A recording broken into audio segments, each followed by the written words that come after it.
ishrah li sadri wa yassir li amri wahlul 'uqdatam min lisani yafqahu qawli. Assalamualaikum warahmatullahi wabarakatuh. Alhamdulillahi rabbil alamin. Rabbana walakal hamdu hamdan katsiran tayyiban mubarakan fih.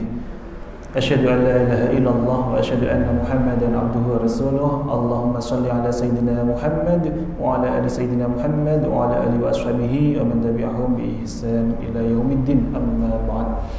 Alhamdulillah, tsumma alhamdulillah, kita masih diizinkan untuk hadir kembali di sesi nasihat santri ini.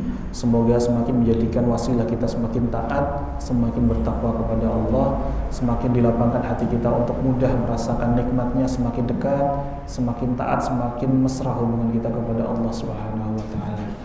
Puji syukur senantiasa kita panjatkan hadirat Allah Subhanahu wa taala atas limpahan nikmatnya, limpahan kita masih diizinkan untuk merasakan nikmatnya dalam bermajelis ilmu, nikmatnya kita masih menjalankan ketaatan dan dalam ibadah-ibadah kita.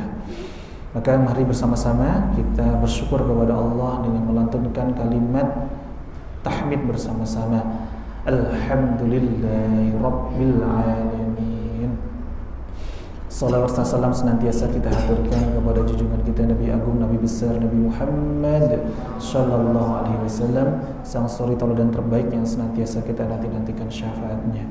Allahumma shalli ala Muhammad, Allahumma shalli alaihi wa ala alihi wa sahbihi. Dan semoga dengan senantiasa kita ittiba kepada beliau, salah satunya kita hadir istiqomah di masjid ini, hadir di sesi nasihat santri ini, Allah juga hadirkan keistiqomahan itu. Salah satunya fadilahnya adalah itu lebih mulia daripada 1000 karomah. Kalau ma'unah saja, pertolongan Allah luar biasa yang kita harapkan dari wasilah iman dan amal solih itu belum mudah kita dapatkan. Tapi ketika kita bisa menjaga istiqomah dalam beribadah kepada Allah, kita dapatkan level di atasnya. Bukan hanya sekedar ma'unah, tapi mendapatkan lebih mulia daripada 1000 karomah. Dan karomah itu adalah pertolongan Allah yang hanya dihadirkan oleh Allah kepada para wali-wali Allah. Artinya dengan kita senantiasa istiqomah saja hadir majelis ilmu, keberkahannya itu Masya Allah luar biasa sekali. Dan Alhamdulillah hari ini kalau kemarin kita belajar tentang 3 nasihat utama wahyu Allah kepada Nabi Uzair alaihissalam. Yang kemarin juga kita bahas, nama Nabi Uzair itu disebutkan pula oleh Allah di dalam Quran surah At-Taubah ayat 30. Masya Allah, Nabi Uzair alaihissalam. Maka hari ini kita akan tambahkan levelnya atau dosisnya. Ibarat obat itu, kalau dosisnya semakin ditingkatkan maka semakin powerful. Nasihat yang pertama kemarin, firman Allah kepada Nabi Uzair yang pertama, masih ingat tentang apa? Nasihat yang pertama, ingat gak Mas Faruk? Kemarin masuk telinga kanan, keluar telinga kanan. Kalau masuk telinga kanan, keluar telinga kiri masih masuk. Ini masuk telinga kanan, keluar telinga kanan. Artinya mental, nggak masuk sama sekali. Masih ingat yang Putri kemarin? Nasihat yang pertama apa? Apa?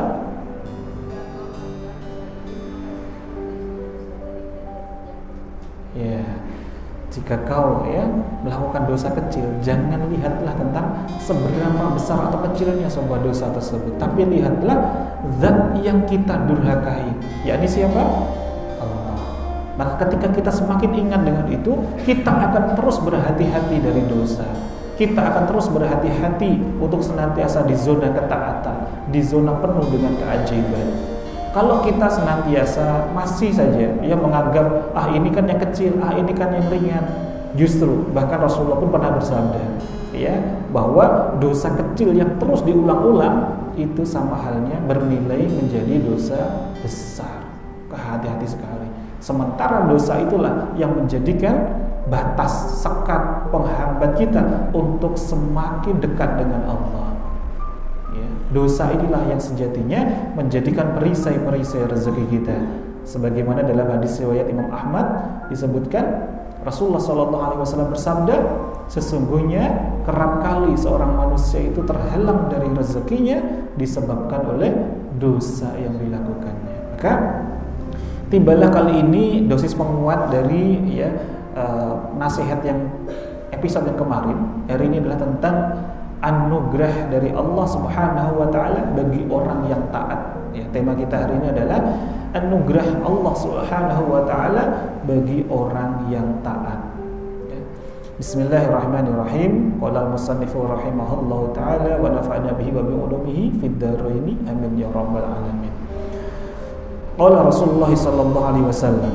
Rasulullah sallallahu alaihi wasallam bersabda, "Man kharaja min dzulil ma'siyati." Jadi man kharaja, barang siapa yang keluar atau barang siapa yang meninggalkan min dzulil ma'siyati, kehinaan dari maksiat, illa izzat ta'ati, kemudian menuju kepada kemuliaan taat, Allah akan limpahkan 3 hal. Jadi barang siapa yang keluar atau meninggalkan hinanya maksiat, kemudian dia berpindah menuju kemuliaan taat, maka Allah akan berikan 3 hal. Apa itu? Yang pertama, aghnahullahu ta'ala min ghairi malin. Ya, aghnahullahu ta'ala min ghairi malin. Apa itu? Allah akan memberikan kecukupan kepadanya meskipun tanpa harta. Ini yang pertama. Jadi Allah akan melimpahkan kepada seorang hamba itu berbagai kecukupan. Pengen apapun tiba-tiba Allah hadirkan. Jadi beda antara Allah berikan kecukupan dengan Allah berikan keinginan, ini beda. Kalau orang-orang yang senantiasa taat, Allah akan senantiasa berikan kecukupan meskipun tanpa harta sekalipun. Maknanya apa di dalamnya? Ini juga bermaksud juga terkait dengan Allah senantiasa hadirkan hatinya itu yang penuh dengan lapang. Kenapa? Dalam hadis riwayat Imam Bukhari disebutkan bahwa Rasulullah SAW bersabda, kekayaan yang sesungguhnya bukanlah tentang kaya harta benda, tetapi kekayaan yang sesungguhnya adalah tentang kaya hati. Maksudnya adalah tentang kelapangan hati kita. Jadi yang pertama tadi fadilahnya, kalau kita meninggalkan kehinaan maksiat, kita menuju kepada kemuliaan taat, Allah akan memberikan kecukupan meskipun tanpa harta. Masya Allah. Jadi kalau pas kita lagi butuh, tiba-tiba Allah hadirkan. Pas kita pengen sesuatu, Allah hadirkan. Ya. Pernah enggak ngalamin seperti ini? Pengen sesuatu, baru dibatin, tiba-tiba Allah wujudkan, Allah ijabah. Kenapa? Karena dibalik setiap prasangka itu adalah doa, dan setiap doa itu sejatinya Allah ijabah. Tapi seringkali kitanya saja yang memasang sekat, memasang perisai rezeki sehingga kita tidak mudah untuk segera terwujud. Tapi ingat batasannya, Allah itu akan senantiasa ijabah itu sesuai dengan kecukupan kita. Apa yang kita butuhkan, bukan apa yang kita inginkan. Ini yang pertama. Kalau kita belajar dari yang pertama ini, Masya Allah ya, kita pun juga bisa belajar kisahnya dari Imam Ahmad Ibnu Hanbal. Beliau ini adalah seorang imam mazhab yang terkenal dengan nama Imam Hambali. Beliau ini muridnya Imam Syafi'i ya. Imam Ahmad Ibnu Hanbal ini asalnya adalah dari Basrah. Basrah itu kalau sekarang di daerah Irak, kota di daerah Irak. Pada suatu ketika Imam Ahmad Ibnu Hanbal ini tanpa tahu asbabnya tiba-tiba ingin sekali safar ke Baghdad. Dan ketika beliau itu sedang safar ke Baghdad, Baghdad itu saat ini juga di Irak ya, ibu kotanya negara Irak. Saat beliau itu tiba di Baghdad, beliau bermaksud ingin sholat jamaah, sholat isya di sebuah masjid. Jadi Imam Ahmad Ibnu Hanbal itu imam yang sangat masyhur sekali, hafal lebih dari 1 juta hadis. Bisa bayangkan? Ya, Masya Allah. Ini luar biasa. Nah, Imam Ahmad Ibnu Hanbal ini ketika beliau sedang ya safar ke Baghdad, tidak ada orang yang mengenalnya. Karena di zaman itu ya orang-orang yang Masya Allah, orang-orang yang masyhur itu namanya itu langsung melegenda, cepat sekali langsung tersampaikan ke daerah-daerah meskipun belum terlihat wajahnya, fotonya. Jadi kalau disebutkan namanya adalah Ahmad Ibnu Hanbal, semua orang langsung takdim sama beliau. langsung memuliakan beliau. Tapi beliau ini tawadhu, tidak mau menunjukkan bahwa beliau itu seorang ulama yang masyhur. Jadi beliau jamaah Isya seperti biasanya. Selesai jamaah Isya, Imam Ahmad bin Hanbal itu pingin untuk istirahat sejenak. Tapi ternyata oleh marbotnya diminta untuk keluar dari masjid, diusir sama marbotnya, tidak boleh tidur di masjid. Padahal kalau tadi marbotnya tahu ini adalah ulama besar, pasti dipersilahkan, bahkan dikasih penginapan. Tapi ini enggak, karena beliau tahu tidak mau menyampaikan siapa beliau. Beliau hanya menampakkan bahwa dirinya seorang musafir saja. Nah, setelah beliau itu ya sedang ramai dengan namanya marbot tadi, didorong-dorong sampai keluar, tiba-tiba ada seorang penjual roti yang lewat. Nah, seorang penjual roti yang lewat mendengar kok ada rame-rame, ada apa? Si penjual roti ini mendekat, kemudian setelah tahu bahwa ada seorang musafir yang membutuhkan tempat untuk istirahat, dipersilahkanlah oleh penjual roti ini untuk singgah di rumah penjual roti tadi. Nah, ketika beliau sedang ingin istirahat, Imam Ahmad bin Hanbal ini dah bisa tidur dengan nyenyak. Kenapa? Karena di dekat kamarnya itu adalah dapur. Dan di dapur itulah setiap dini hari yang punya rumah ini sedang membuat adonan roti, klotak, klotek, klotak, klotek gitu ya. Terus suaranya tidak bisa nyenyak. Tapi bukan suara klotak-klotak itu yang membuat Imam Ahmad itu tidak bisa tidur. Tapi beliau penasaran. Di setiap beliau itu sedang membuat adonan, itu terdengar sayup-sayup suara zikir. Astaghfirullahaladzim, astaghfirullahaladzim. Ini bacaan zikir apa? Istighfar. Ini adalah salah satu bukti ketika meninggalkan maksiat menuju kepada ketaatan. Artinya beliau itu melepaskan dosa-dosanya, terus beristighfar, mohon ampun kepada Allah, mendekat terus ya kepada Allah, minta untuk dihapuskan dosa-dosanya, lepaskan dari maksiat. Apa yang terjadi? Masya Allah. Di sini baru ya ternyata terungkap. Setelah jelang sholat fajar, sebelum sholat qobliyah subuh, itu berpas-pasan yang punya rumah dengan Imam Ahmad bin Hanbal ketika hendak berwudu, berpapasan. Kemudian bertanyalah sang tamu ini, Imam Ahmad bin Hanbal, ya, wahai ahli bait. Ahli bait ini maksudnya bukan ahli bait keturunan Rasul, bukan, tapi ahli bait itu yang punya rumah, ahli bait, baitun rumah, ya. Jadi yang punya rumah, wahai ahli bait, sesungguhnya aku tadi itu mendengar engkau itu terus melazimkan, mendawamkan kalimat istighfar. Ya. Itu sejak kapan kau melazimkan, mendawamkan ini? Apa jawabnya punya rumah? Sejak aku memulai berdagang roti. Artinya sudah lebih dari 30 tahun yang lalu, saya itu setiap hari terus seperti ini kalau membuat adonan roti. Kemudian ditanya lagi oleh tamunya, oleh Imam Ahmad, sesungguhnya di saat engkau melazimkan, mendawamkan ini, di jalan penuh ketaatan ini, fadilah apa saja sudah kau peroleh? Maka apa jawabnya yang punya rumah? Sungguh tidak ada satupun hajatku yang tidak diijabah oleh Allah. Artinya apapun dicukupi sama Allah, kecuali satu. Perhatikan kalimat ini, semuanya diijabah oleh Allah kecuali satu. Langsung bertanyalah Imam Ahmad bin Hanbal, apa itu satu yang belum diijabah itu? Jadi di sini Imam Ahmad itu bukannya tidak tahu fadilahnya istighfar, tapi belum penasaran dengan yang punya rumah ini. Apa tadi hajat yang belum diijabah sama Allah? Kemudian ya yang punya rumah baru berkata begini, saya itu sedang belajar kitab hadis. Itu pengarangnya namanya adalah Imam Ahmad bin Hanbal dari Basrah. Saya itu pingin sekali berjumpa dengan imam tersebut. Saya itu berdoa kepada Allah, ya. Dan baru-baru ini saya sejatinya bermunajat, tapi belum diijabah oleh Allah. Lalu apa yang terjadi? Imam Ahmad bin Hanbal itu langsung memeluk yang punya rumah tadi sembari meneteskan air mata. Allah ya Rabb, ketahuilah fulan, sesungguhnya ya, dari wasilah istighfarmu tadi, doamu tadi, di zona ketaatanmu tadi, itulah yang menjadikan aku itu diketuk hatiku untuk berangkat ke Baghdad, dan aku harus diseret-seret, didorong-dorong oleh marbot masjid, dan aku harus menginap di rumahmu dan berjumpa kepadamu. Ini adalah mustajabnya doamu dengan wasilah engkau menghilangkan maksiat menuju ketaatan dengan wasilah beristighfar kepada Allah Subhanahu wa taala. Masya Allah. Jadi pertanyaannya, dari semua hajatnya penjual roti tadi, ada nggak yang nggak diijabah sama Allah? Nggak ada. Jadi ini fadilah yang pertama. Allah akan memberikan kecukupan meskipun tanpa harta sekalipun. Pengen apapun Allah mudahkan, Allah lancarkan. Ini yang pertama. Yang kedua kita lanjutkan. Kalau tadi yang pertama adalah aghnahullahu ta'ala min ghairi malin, ya, maka yang kedua adalah wa ayyadahu min ghairi junudin. Allah akan memberikan kekuatan kepadanya tanpa disertai pasukan.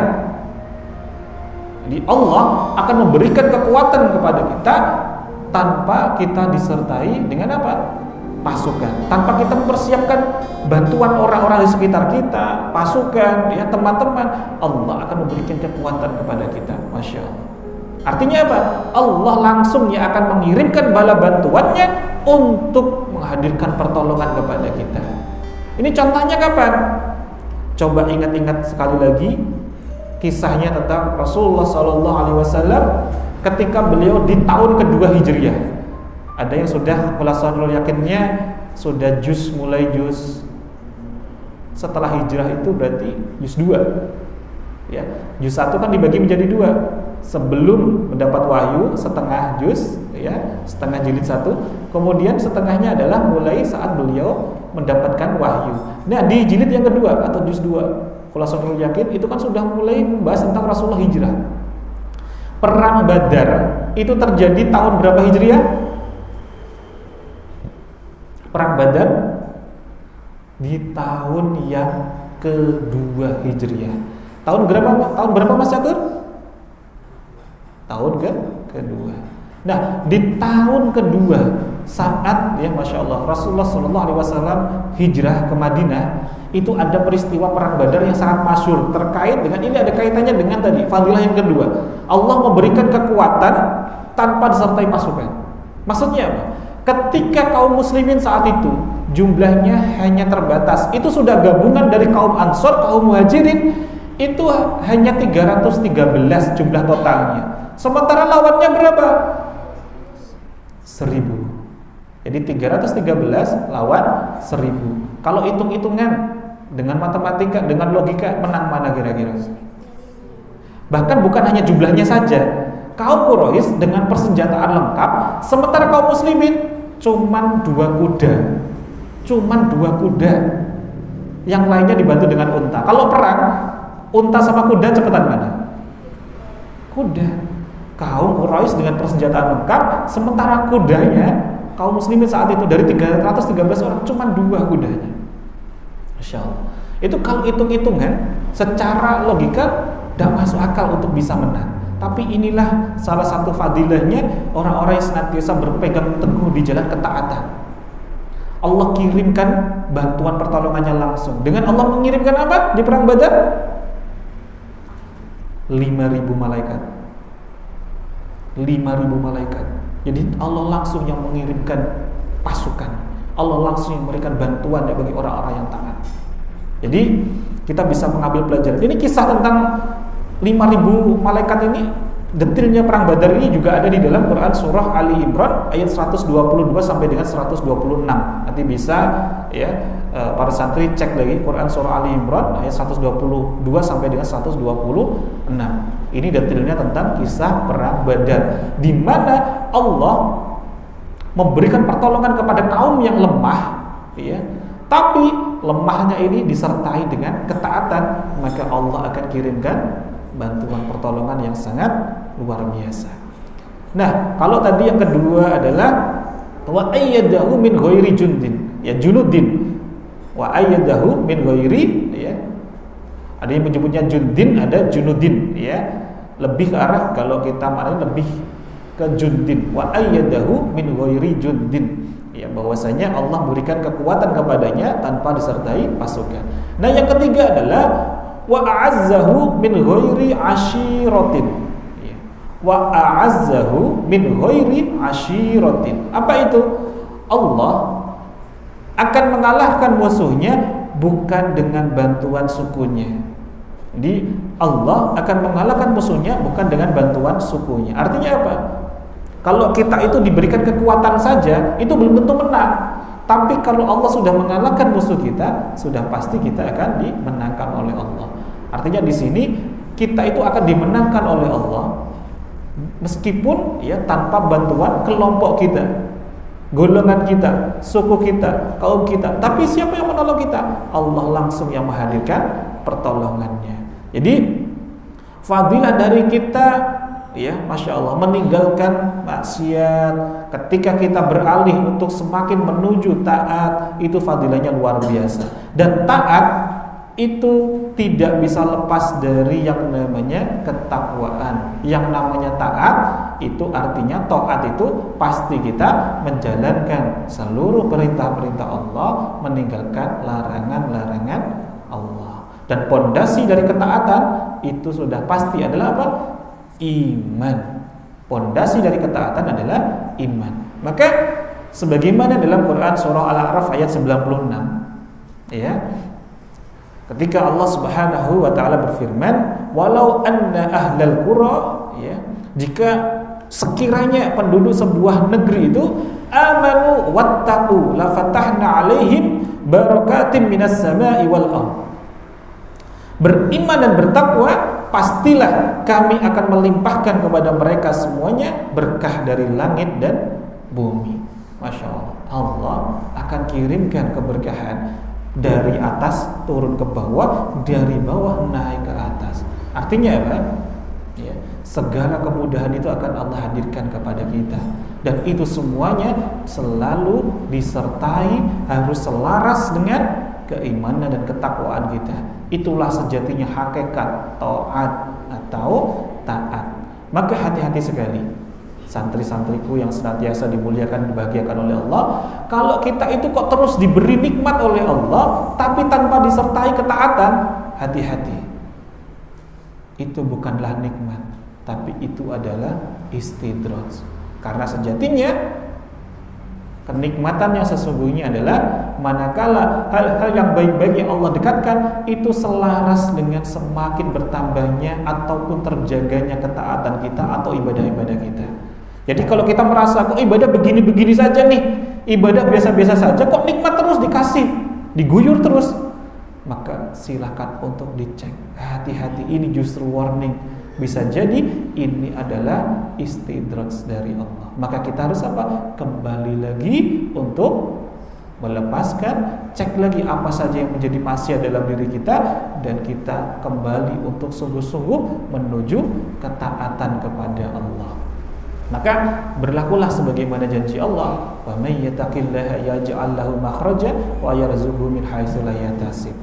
Ketika kita sungguh-sungguh ini mencapai predikat takwa, taat sama Allah, Allah akan berikan solusi, jalan keluar, dan juga memberikan rezeki dari arah yang tidak disangka-sangka. Maka inilah pentingnya kita sungguh-sungguh untuk menuju, ya, menjadi hamba-hamba yang taat. Maka Allah akan anugerahkan 3 hal ini sebagaimana dari sabda Rasulullah Shallallahu Alaihi Wasallam. Jadi apa saja 3 hal tadi?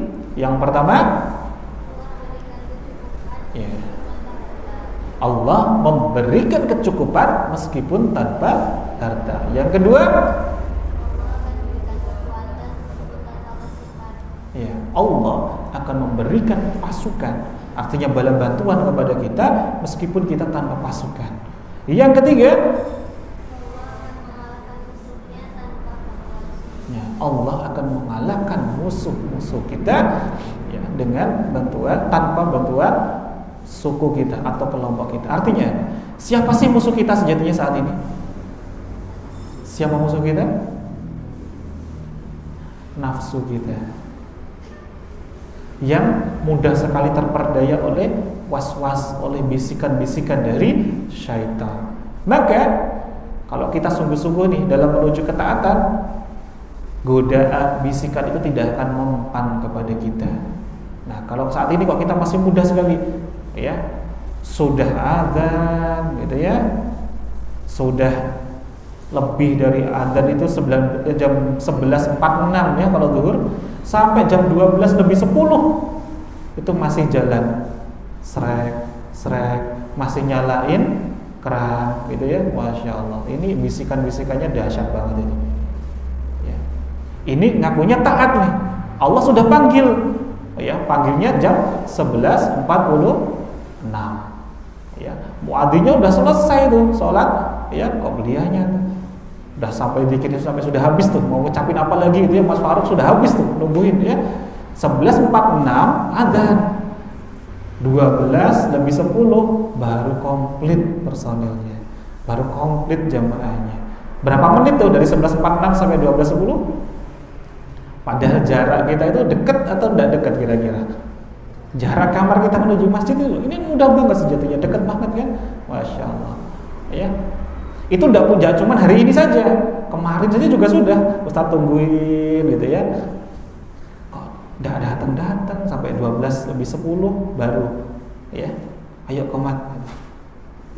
Itu pun harus dikode dulu. Kalau dah ya belum datang ya, Masya Allah.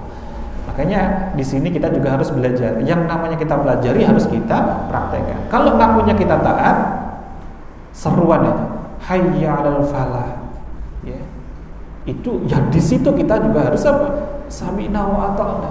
Artinya sudah sungguh-sungguh siap di situ, siap di tempat itu. Hayya 'alal falah. Kita diminta kan, marilah menuju kita kemenangan. Tapi menang itu diawali dari mana? Hayya 'alas shalah. Jadi jarak antara sholat dengan kemenangan sangat dekat. Jadi kalau kita ingin dimenangkan oleh Allah, dimudahkan segala sesuatunya, yuk kita juga perbaiki sholat kita dan juga kita perbaiki ketaatan kita dengan membuktikan sungguh-sungguh. Kalau kita itu sudah diseru oleh Allah, adzan itu kan panggilan Allah. Maka bergegaslah. Kalau perlu sebelum dipanggil kita sudah siap. Maka inilah sejatinya kenapa hajat-hajat kita itu kok nggak on time diijabah sama Allah. Kenapa kira-kira? Karena kitanya belum on time dalam memenuhi panggilannya Allah. Pengen gak kira-kira? Pengen sesuatu langsung Allah ijabah? Nah ini harus diperbaiki dulu. Kitanya juga harus on time memenuhi panggilannya Allah. Bagaimana mungkin kita maksa kepada Allah, ya Allah tolong, ya Allah ijabah saat ini, saya pengen on time ya Allah, tapi kitanya sendiri belum on time memenuhi panggilannya Allah. Ini kalau dinalar aja tidak masuk. Betapa kitanya inginkan sesuatu yang besar, tapi kitanya sendiri tidak mau mengikuti kepada yang maha memberi kita. Yang maha memberi kita siapa? Allah. Allah sudah panggil kita. Allah maha hadir, selalu menyertai kita. Tapi kitanya yang gak mau segera hadir. Alasannya masih apa? Nanggung, baru masuk kamar, baru istirahat, selesai tadi madin, baru selesai tadi ya kelas KBM, nanggung, bentar gitu ya, Masya Allah. Kalau kita panggilan Allah saja kita kan, maka ya wajar jika Allah masih apa? Tidak segerakan hajat-hajat kita. Maka yuk sungguh-sungguh kita amalkan, kita praktekkan untuk senantiasa kita semakin menuju kepada kemuliaan taat. Barakallahu fikum. Semoga yang sedikit ini bisa memberikan manfaat untuk kita semuanya. Semoga memberikan keberkahan kita untuk semakin bekal kita semakin ya dekat, semakin taat kepada Allah Subhanahu wa taala, yang menjadikan diri kita menjadi hamba-hamba yang sholih, hamba-hamba yang muttaqin, yang senantiasa kita nanti juga selamat dan juga bisa menyelamatkan orang-orang terkasih, termasuk kedua orang tua kita maupun nanti anak-anak kita. Amin Allahumma amin. Billahi taufiq wal hidayah. Sebelumnya kita baca kafaratul majlis bersama-sama. Subhanakallahumma wa bihamdika asyhadu an la ilaha illa anta astaghfiruka wa atubu ilaik. Walhamdulillahirabbil alamin. Billahi taufiq wal hidayah wa ridha wal inayah. Wassalamualaikum warahmatullahi wabarakatuh.